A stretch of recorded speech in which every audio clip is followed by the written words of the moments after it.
corriger du TP, la dynamique et la résilience d'une forêt mixte. Dans ce TP, on vous proposait d'utiliser le logiciel EduModel afin de réaliser plusieurs modélisations permettant de montrer l'impact des perturbations sur les écosystèmes et de montrer aussi les capacités de résilience de ces écosystèmes. La première modélisation consistait à comparer la résilience d'une forêt monospécifique et celle d'une forêt mixte, c'est-à-dire plurispécifique, face à une perturbation qui était les chenilles. Donc la processionnaire du pin, c'est un papillon à l'état adulte, et à l'état de larve, c'est une chenille recouverte de longs poils urticants. Donc elle est très désagréable au contact pour l'homme parce qu'elle produit des boutons et des grandes plaques sur la peau. Elle est très désagréable pour les animaux car s'ils la consomment, les poils urticantes vont causer des lésions au niveau de la langue qui fait gonfler la langue et voire même entraîne la mort des animaux.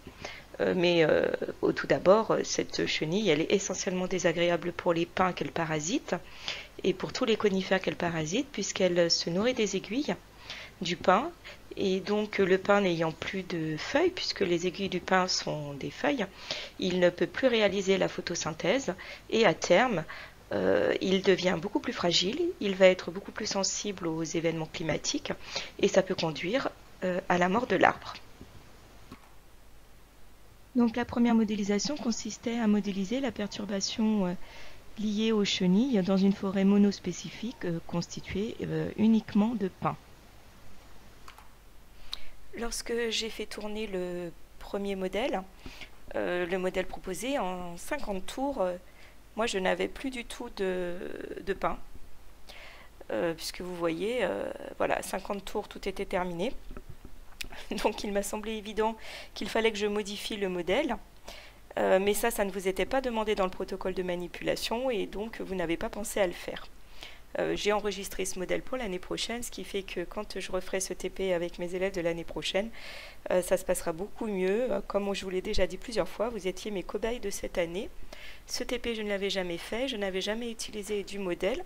C'est un TP qui est proposé dans l'Académie de Nice. J'avais déjà apporté beaucoup de modifications pour que vous puissiez le faire en ligne. Et malgré tout, ça n'était pas parfait. Mais bon, tant pis, hein, vous commencez à avoir l'habitude. Donc dans le modèle que j'ai modifié la durée de vie des chenilles et j'ai ajouté une règle concernant la naissance des chenilles puisque les animaux naissent et vivent. Donc par contre, j'ai rien modifié à la naissance au parasitisme ni à la naissance des pins. Voilà, mais j'ai mis que dans une probabilité de 30, il y avait des nouvelles chenilles. Donc mes pins ont bien disparu, mais globalement, ils ont quand même disparu moins vite.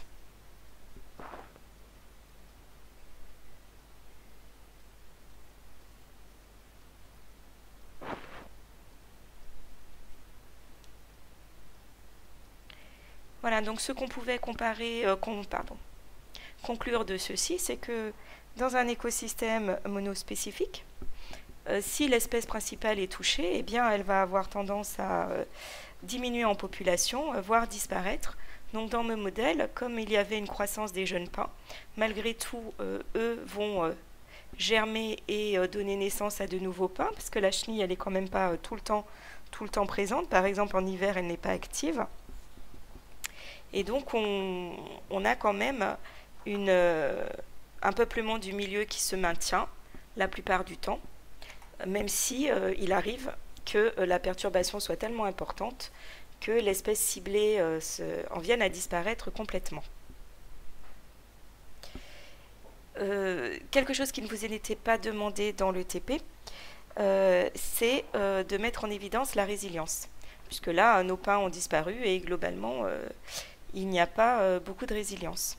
Donc ce que j'ai fait, c'est que j'ai refait la modélisation et au cours du TP, au cours de l'enregistrement, donc voilà, j'ai remis mes chenilles avec une demi-vie assez courte de 50. Le parasitisme, je n'ai pas modifié. Pour les pins non plus, vous voyez, j'ai rien modifié. Donc, comme tout à l'heure, j'ai mis des chenilles qui naissent, mais ce que je vais faire, c'est que j'ai suspendu la règle du parasitisme au cours du temps, ou de la naissance des chenilles, pardon, au cours du temps. Non, c'était, voilà, j'ai supprimé les deux, ce qui fait que les chenilles ont disparu, et on voit bien que les pins recommencent à se multiplier. On a bien une résilience qui se traduit par une augmentation de la population des pins. Donc ça, c'est ce qui se passe dans la plupart des cas dans la nature. Hein. Si la perturbation diminue ou cesse, le milieu se repeuple peu à peu.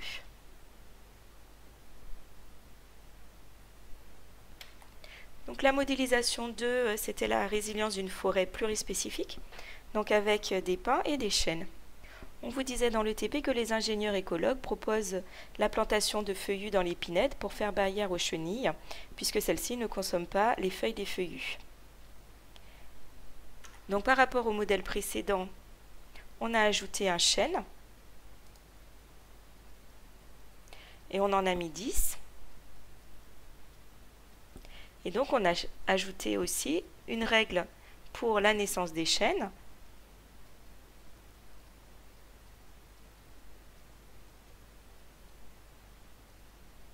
et dans le parasitisme, les chênes font barrière, puisqu'ils ne permettent pas le développement des chenilles. Si elles ne peuvent pas manger le chêne, elles meurent. Donc on peut modifier l'échelle de façon à étaler le graphique. Et on voit qu'au cours du temps, l'effectif des pins diminue, mais il diminue beaucoup moins, puisque les chenilles disparaissent peu à peu. Donc en fait là, le chêne joue le rôle d'un pesticide, entre guillemets, propre, puisque c'est par sa simple présence qu'il va empêcher la propagation des chenilles. Et donc pour répondre à la problématique, il était intéressant d'introduire les chênes, puisque pour lutter contre les chenilles, puisque comme ils font barrage, ils vont aboutir à la mort des chenilles et donc à la préservation des pins. Donc on pouvait faire le même type de modélisation avec une autre perturbation qui est l'incendie, puisque les incendies se produisent de plus en plus souvent. Et de nouveau, tout d'abord, dans une forêt monospécifique, la pinède.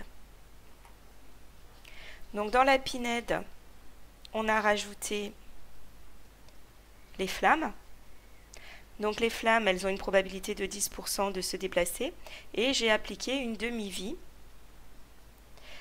parce que le feu ne s'éteignait jamais. Or dans la vraie vie, dans la nature, le feu s'éteint. Donc sinon après j'ai gardé les mêmes paramètres que ceux que je vous avais fait corriger au départ. Donc la combustion du pain qui redonne des jeunes pins parce qu'il a fait des graines. Et j'ai lancé le modèle.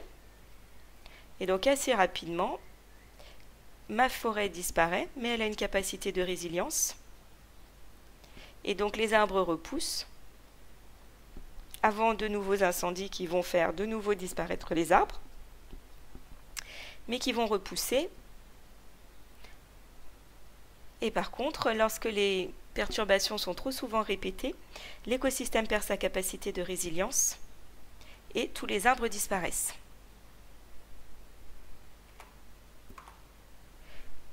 Donc après chaque incendie, les arbres survivants se reproduisent et repeuplent le milieu. Mais cependant, si les incendies sont trop fréquents, l'écosystème peut être définitivement détruit. On pouvait refaire aussi la même modélisation avec un écosystème mixte, une forêt de pins et de chênes, c'est-à-dire le même écosystème que précédemment. Donc là, ce que j'ai fait dans le modèle, pour simplifier un petit peu, c'est que donc j'ai mis la même demi-vie aux chênes et aux pins, parce que dans le modèle de la forêt mixte, les chênes poussaient plus vite que les pins, mais à ce moment-là, avant même de lancer les flammes, j'avais déjà plus un seul pin dans mon modèle. Donc j'ai fait des modifications. J'ai supprimé la concurrence des pins pour la même raison, parce que ça compliquait. Il aurait fallu rajouter une concurrence des chênes. J'ai bien vérifié que l'incendie était à 0,1 et j'ai lancé mon modèle. Donc là, on voit que les pins disparaissent, puisqu'ils se reproduisent moins bien, ils n'ont pas la capacité des chênes à faire ce qu'on appelle le rejet de souche. Donc si on regarde de plus près le graphique, on voit bien une augmentation du nombre de chênes, une augmentation du nombre de jeunes chênes et une disparition des pins. Donc après un incendie, les chênes repoussant mieux, ils vont peupler davantage le milieu, ils deviennent plus nombreux, ils vont avoir tendance à remplacer les pins. Ceci en raison de leur capacité donc à faire des rejets au niveau de la souche. Le chêne n'a pas besoin, pour se développer de nouveau, de repartir de la graine. Il peut repartir d'une souche même brûlée. Et donc pour répondre à la problématique, la plantation des chênes dans la forêt de pins, elle est aussi intéressante pour maintenir les peuplements qu'un incendie répété. Mais dans tous les cas, on a une diminution de la biodiversité puisque certaines espèces disparaissent, ici en l'occurrence les pins. Donc l'activité complémentaire demandait de créer un modèle nouveau en regroupant les connaissances acquises précédemment. Alors je reconnais que la consigne n'était pas très claire, mais globalement, personne n'a fait ce travail, à l'exception de Juliette et de Sarah. Et je pense que pour moi, c'est plus cela une question de paresse intellectuelle, de ne pas avoir voulu trop forcer plutôt que de difficulté, puisque vous aviez manipulé le logiciel déjà plusieurs fois, et en réalité, vous aviez toutes les connaissances pour faire cette activité. Il s'agissait de créer votre propre modèle. Le but, c'était donc de voir ce que vous étiez capable de mettre en œuvre en ayant utilisé le logiciel, sachant que les activités précédentes étaient vraiment point par point. Tout le travail vous était mâché et il n'y avait aucune difficulté. Donc, Sarah a choisi de s'intéresser à un autre facteur influençant les écosystèmes. Juliette a essayé de regrouper tous les facteurs, c'est-à-dire qu'elle a rajouté à l'incendie les chenilles. Donc dans tous les cas, c'était tout à fait possible de le faire. Donc regrouper tous les facteurs, ce qui vous était demandé dans l'activité n'était en fait pas très utile. Par contre, créer un nouveau modèle pour s'intéresser à un autre facteur, ça, c'était beaucoup plus important et beaucoup plus intéressant. Il était possible de s'intéresser, donc il fallait se dire, tiens, dans un écosystème, quels sont les facteurs qui peuvent influencer un écosystème? Je viens de voir une perturbation, une chenille ou un incendie, qu'est-ce qu'il y a d'autre comme facteur?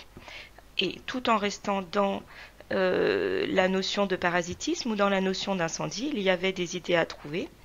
Il était possible, par exemple, de partir dans la direction de la lutte biologique, ce que j'ai fait moi, ou alors de partir, comme l'a fait Sarah, dans la lutte contre les incendies, qui a choisi de s'intéresser à l'impact de la construction de sentiers par feu, comme on le fait dans certaines forêts, pour limiter la propagation des incendies.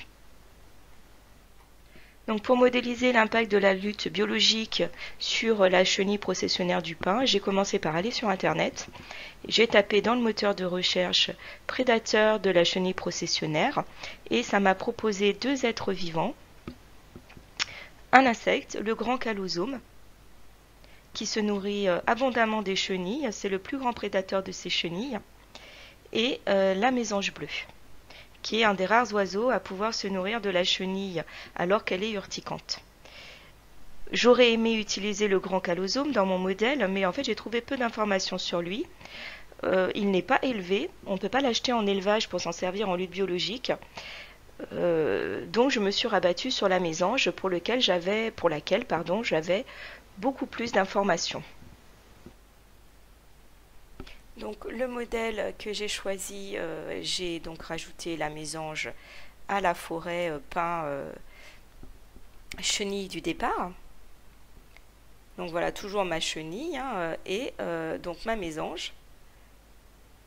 Donc la mésange, j'ai mis une demi-vie infinie pour pas m'embêter à faire une règle naissance chenille, naissance mésange, pardon. mais sinon, si j'avais voulu être plus rigoureuse, j'aurais fait une règle aussi, naissance-mésange, pour faire naître des mésanges. Et donc la prédation de la mésange, j'ai mis juste une chenille, une mésange, avec une probabilité de 30%, parce que sinon, mes mésanges mangeaient toutes mes chenilles en l'espace de moins d'une seconde. Vous voyez que déjà là, mes mésanges ont mangé très rapidement les chenilles, alors même que j'avais pas mis 100%. Donc le graphique que j'obtiens, c'est une disparition des chenilles.